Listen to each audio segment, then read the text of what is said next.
काल में अंग्रेजी के शब्दों का प्रयोग कम से कम करिए, क्योंकि आपको बहुत सारे अंग्रेजी शब्दों का अर्थ नहीं मालूम है और अर्थ का अनर्थ हो जाता है। हर शब्द का अपना एक इतिहास होता है, ऐसे ही अंग्रेजी शब्दों का अपना एक इतिहास है, लेकिन उस इतिहास को जानकर अगर आप शब्द इस्तेमाल करते हैं तब तो आपको छूट है। बिना जाने अनजाने में आप बोलते रहते हैं, वो बहुत खतरनाक है। एक शब्द है जिसको हम कहते हैं मैडम, बहुत खतरनाक है। अगर इसको आप जान लेंगे तो आज के बाद किसी को मैडम कहने की हिम्मत नहीं कर पाएंगे आप।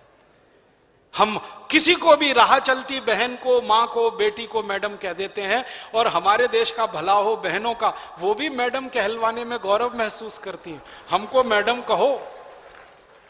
मैडम का अर्थ जान लीजिए, MADAME ये शब्द है मैडम। मूलतः ये फ्रेंच का शब्द है। फ्रेंच में एक शब्द होता है, उसका नाम है मादाम। MA माने मां और दाम, DAME दाम। मां माने मेरा, दाम माने महिला। मेरी महिला, मेरी स्त्री, मेरी औरत, वो है मादाम। फिर वो अंग्रेजी में चला गया, क्योंकि अंग्रेजी वालों ने सारी दुनिया से उधार लिए हुए शब्द सबसे ज्यादा है। अंग्रेजी के मूल शब्द सबसे कम हैं, दुनिया भर की भाषाओं से उधार लेकर खिचड़ी बना रखी है उन्होंने। तो ये मादाम शब्द फ्रेंच से ले लिया, अंग्रेजी में आ गया, जिसका मूल अर्थ है मेरी स्त्री, मेरी महिला, मेरी औरत। उसको आप कह सकते हैं मैडम। अब सारी महिलाएं आपकी हैं, सारी स्त्रियां आपकी हैं, सारी औरतें आपकी हैं तो बहन के रूप में, हैं तो मां के रूप में, पत्नी के रूप में नहीं हो सकती सारी स्त्रियां, सारी महिलाएं। तो गलती से भी कल से किसी को मैडम मत कहिए। मां बोलिए, बहन बोलिए, मां कहिए, बहन कहिए, बेटी कहिए। अगर छोटी है, बराबर की है तो आप बहन कहिए, जो कहना है कहिए।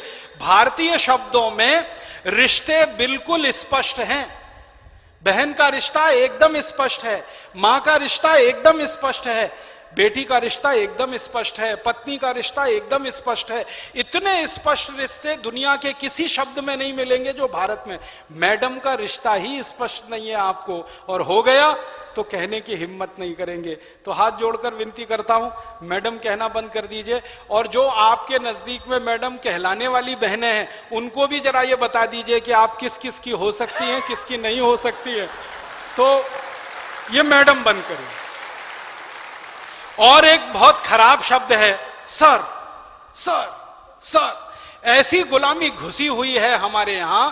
मैं कार्यालयों में जाता हूं तो एक ही शब्द सुनता हूं, yes sir, okay sir, right sir, very good sir, fine sir, sir, sir. मालूम है सर क्या है? ये जो SIR सर शब्द है, ये अंग्रेजी का शब्द है, मूलतः अंग्रेजी का है। और ये शब्द आया है पदवी से। एक पदवी होती है जिसको सर कहा जाता है इंग्लैंड में। जैसे हमारे यहां आचार्य जी है ना, वो एक पदवी है ना, वैसे ही सर एक पदवी है। लेकिन कोई अच्छी पदवी हो तो बोलने में मजा भी आएगा, अच्छा भी लगे। ये पदवी क्या है वो जान लो। यूरोप में, पूरे यूरोप में सभी भाषाओं में ये सर शब्द है। अंग्रेजी में मूल रूप से आया, फिर दूसरी भाषाओं में गया। पूरे यूरोप में एक मूल परंपरा है जिसको आप सुनेंगे तो हैरान हो जाएंगे। दूसरों को गुलाम बनाकर रखने की परंपरा हजारों साल तक यूरोप में रही है। दूसरों को गुलाम बनाकर रखने की परंपरा यूरोप में बहुत लंबे समय तक रही है, हजारों साल तक रही है। तो होता क्या है यूरोप में, जो व्यक्ति जितने ज्यादा लोगों को गुलाम बना के रख सकता है वो उतनी ही ऊंची पदवी का अधिकारी होता है, उसकी पदवी उतनी ऊंची होती है। गुलाम बनाकर जो रख सकता है उसकी पदवी उतनी ही ऊंची हो सकती है। महिलाओं को गुलाम बना के रख सके, पुरुषों को गुलाम बना के रख सके। गुलामी की प्रथा पूरे अमेरिका, पूरे यूरोप का सबसे शर्मनाक और काला अध्याय है जिसको वो कभी मिटा नहीं पाएंगे दुनिया के सामने। उस गुलामी की परंपरा में से निकला है सर। जिनके गुलाम सबसे ज्यादा हैं वो सर की उपाधि से विभूषित किए जाते हैं। भारत दुनिया में एक ऐसा अद्भुत देश है जहां कोई किसी को गुलाम नहीं बना सकता। कारण क्या है? यहां सब स्वतंत्र हैं, क्योंकि आत्मा सबकी समान है और सब ईश्वर के पुत्र हैं, सब बराबर हैं। कोई ऊंचा नहीं है, कोई नीचा नहीं है। चींटी भी आपकी गुलाम नहीं है, मक्खी मच्छर भी आपके गुलाम नहीं है। वो भी स्वतंत्र जीव है, आप भी स्वतंत्र जीव सब है, भगवान के उनको जिंदा रहने का उतना ही अधिकार है जितना आपको। तो हम तो चींटी मक्खी मच्छर को गुलाम नहीं बना सकते, आदमी को गुलाम बनाना तो दूर की ही बात इस देश में संभव नहीं। तो यहां गुलामी की परंपरा हो नहीं सकती और वहां गुलामी के अलावा दूसरी कोई परंपरा नहीं हो सकती। तो वो सर के शब्द का इस्तेमाल करते हैं उस गुलामी की परंपरा को बताने के लिए और समझाने के लिए। हम हमारे देश में कम से कम इस गलत शब्द का उपयोग ना करें। आपको सर बिल्कुल हटा देना चाहिए अपने जीवन में से, और अगर किसी अननोन अनजान आदमी को आप संबोधित कर रहे हैं तो श्रीमान कहिए ना, कितना सुंदर शब्द है श्रीमान। श्रीमान कहिए, श्रीमान कहिए, महाशय कहिए, महोदय कहिए, कोई भी शब्द ले लीजिए, हिंदी का संस्कृत का शब्दों की कोई कमी नहीं। और अपने शब्दों में दम कितना है।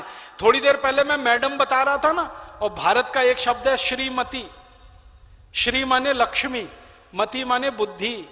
लक्ष्मी और बुद्धि, लक्ष्मी और सरस्वती जहां एक साथ निवास करे वो श्रीमती, वो मैडम नहीं है। मैडम अलग है, श्रीमती अलग है। हम कई बार भाषा